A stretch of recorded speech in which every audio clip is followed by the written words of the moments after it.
My name is Lowell Ridgley. I am the Nursing Programs Manager here at PSI. Nursing is definitely a long-term career. It offers a lot of pathways.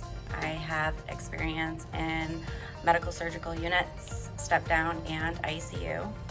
I did that for quite a while before coming into education, which I did clinical education and also on-site education at the hospital in acute care.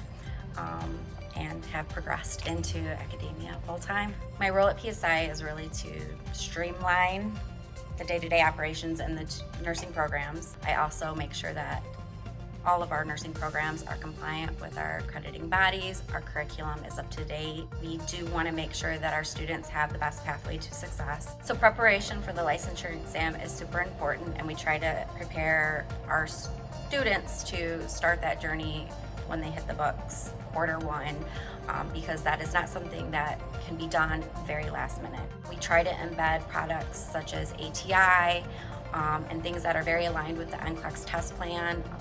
We have books that have a lot of resources that align with the NCLEX test plan to ensure that they start building that critical thinking and clinical judgment in order to prepare for NCLEX early on. Not only that, we embed NCLEX style questions each quarter that build upon each other, and in our very last quarter we have what is called Capstone. That is an NCLEX prep course totally focused on preparing that student to sit for boards and be successful when they take their NCLEX.